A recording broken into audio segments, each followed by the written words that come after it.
Thank you very much, Annie, and good morning. It's fantastic to be able to speak to you today about the Scottish Conservative Manifesto for the Scottish Parliament election.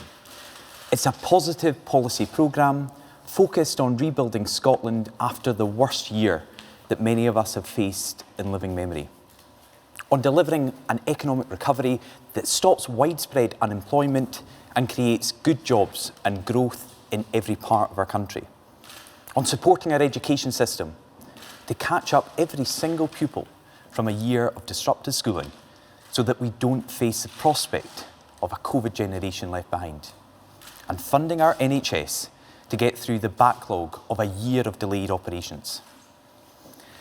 It's a programme that will ensure our recovery from coronavirus. Yet our manifesto does so much more than that. It sets out the issues that the Scottish Conservatives will fight for in the next Parliament. For renewing our justice system so that it's finally on the side of victims and not those who commit crime. For devolving power and funding to communities so we can put an end to the era of SNP centralisation and better support local services like schools and roads. For creating a dynamic, innovative green economy that works with business to drive the skills revolution and achieve our 2045 net zero ambition.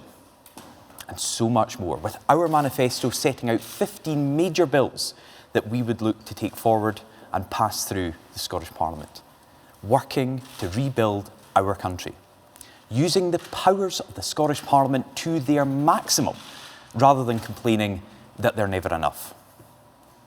It's a manifesto that, at its heart, secures and accelerates our recovery from coronavirus, that uses the strong foundations of the United Kingdom to rebuild Scotland. Support which protected, at the height of the pandemic last year, over 1 million Scottish jobs through furlough and self-employed income support, delivered an additional £13.3 billion to support our public services, and procured life-saving vaccines, which have been rolled out to over 2.7 million Scots in just 4 months. It also harnesses that collective spirit which saw communities pull together and help one another during the worst days of the lockdown, and turns it into supporting our public services and growing our economy. Yet it's a plan that could be put at risk with a second independence referendum. A referendum that would divide our country and damage our economy, just like it did back in 2014. Nicola Sturgeon has promised that she will hold that referendum during the first half of the next Parliament, while Scotland is still in the recovery phase from coronavirus. She said on Thursday that it was her duty as First Minister to hold an independence vote. Let's just think about that. She said that failure to hold another independence referendum after the election would be a dereliction of my duty as First Minister. That's incredible. Allowing Scottish education to plummet from the best in the world to internationally average, that's a dereliction of duty. Failing to meet your legal NHS treatment time guarantee at any point since it was introduced 9 years ago, that's a dereliction of duty. Taking your eye off the ball and allowing drug deaths to double since you became First Minister, that's a dereliction of duty. But instead, Nicola Sturgeon believes that she will have failed in her job as First Minister if she doesn't hold another referendum. That's the measure by which she will judge if she has succeeded at the end of her term. Not on the number of jobs and businesses saved as the full effects of restrictions hit Scotland's economy in the months and years ahead. Not on the educational performance of Scottish children against previous years, but on whether she has held another referendum. So we can be in no doubt, Nicola Sturgeon will do everything she can to get that vote, from battling with the UK government in the courts to holding an illegal wildcat vote. Independence will be the SNP's priority. If they're elected with a majority, they will take that mandate as free rein to drive forward their obsession at the earliest opportunity. We cannot trust the SNP to deliver our recovery. We can't rebuild Scotland while we're crippled by the threat of an independence referendum. So we need to take that threat off the table. We need to ensure that Scottish Parliament is laser focused on our national interest right now, not party political priorities. We need to prevent the SNP from winning a majority, from having total control. And it's only by voting for the Scottish Conservatives that we can achieve this. In 2016, 500,000 Scots gave their party list vote to us, and together we stopped an SNP majority that all the pundits believed was inevitable. Just like last time, Nicola Sturgeon thinks she's got this election in the bag. But if we come together, we can prove her wrong again. We can prevent an SNP majority and win a Scottish Parliament working in our national interest. That would allow all of Scotland's parties to focus on helping our country to rebound from coronavirus, on protecting and creating jobs, supporting and investing in our public services. And in that Parliament, the Scottish Conservatives will look to deliver on as much of our ambitious plan to rebuild Scotland as we can. A plan that starts with our economy. With unemployment forecast to almost double in the coming months, we need to kickstart our economic recovery to deliver new opportunities. That's why our manifesto sets that out as our #1 priority for the next Parliament. We will be focused on creating jobs, striving to build a Scottish economy with full employment at its heart. To do this, we'll invest in a network of job security councils to help those who've been made newly unemployed find new opportunities. And we'll give everyone in Scotland access to a £500 Retrain to Rebuild grant every year for upskilling and reskilling, underpinned by a programme of new bite-sized, intensive, rapid retraining courses for those who want to quickly get the qualifications they need to move into a new career. Delivering opportunity for every Scot, giving them the tools they need to succeed. Then we need to support business to recover and create those jobs after many have been shut for months and some for the entirety of the pandemic. So with the public health data showing that it's safe to do so, we would lift restrictions and get our economy open faster. But we'd also keep business rates low and continue COVID reliefs into next year. And we'll work towards reforming our archaic rate system by the end of the Parliament, so that it reflects our modern economy. While we're on the subject of tax, when public finances allow, we would put an end to the SNP's higher income tax and restore parity with the rest of the United Kingdom, increasing the pay packets of 1.1 million Scots. We'll also invest in the infrastructure that Scotland needs for future growth, from rolling out full fibre broadband to every single home and business in the country by 2027, expanding our roads, investing in hydrogen networks and accelerating the electric vehicle rollout, to fixing potholes, getting local railway lines and stations closed for decades back up and running, and delivering new cycle paths. We will get Scotland moving again with a transformative upgrade of our transport network. But we'd also ensure that in the year of COP26 here in Glasgow, that our recovery is a green recovery, one that puts us on the road to achieving net zero in 2045. We'll take forward a circular economy bill to improve how we reuse and recycle materials. We'll invest £2.5 billion to make every home and our workplaces across the country energy efficient and create 24,000 jobs. We'll better protect our environment with a Cleaner Seas Fund, increased tree planting and establishing Scotland's 3rd national park in Galloway. And unlike other parties in this election, we will stand up for the oil and gas sector. We'll support the UK government's North Sea transition deal to secure 40,000 jobs. But we'll not just rebuild Scotland's economy, but also every single community in our country. As I've said, the Scottish Conservatives will end the era of SNP centralisation. We'll defend local decision-making and give councils a Barnett-style funding settlement that stops the Scottish Government raiding their budgets to fund national projects.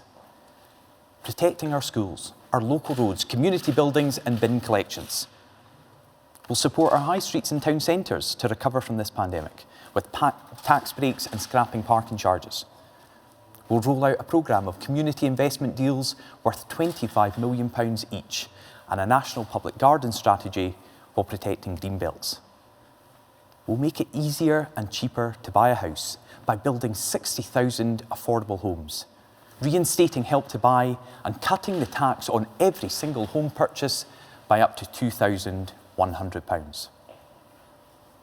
We'll better support unpaid carers by improving the Carers Allowance with the introduction of a taper rate and extend the payments of Carers Allowance to up to 6 months after bereavement. And we'll make Scotland a land fit for our veterans and their families by guaranteeing their access to services and housing. As the party of rural Scotland, we'll ensure that rural communities are not always the last to see essential infrastructure and investment.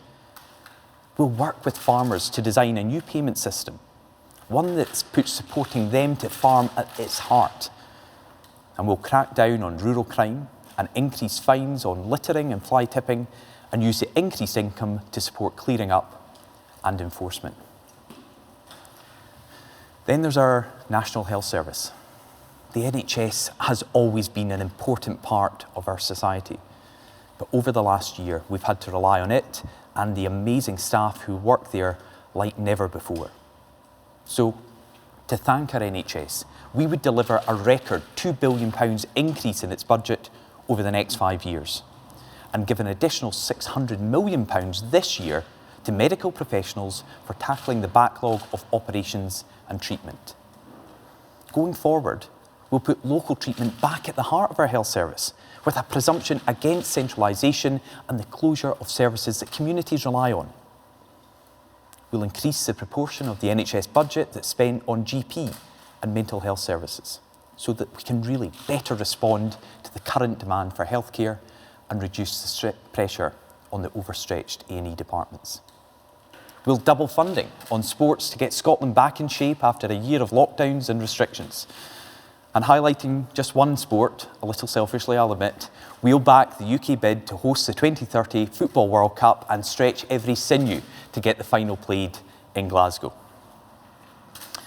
As we recover from this crisis, we need to restore Scottish education, to make every school a good school and give our children the same great start in life that previous generations enjoyed. I want my son and every child in Scotland to be able to have the education that gives them the skills they need to do whatever they choose to do.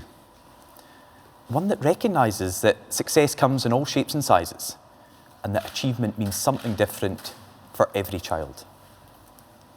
We'd invest £120 million this year into a catch-up premium for every school child and set up a national tutoring programme for those children in most need of support.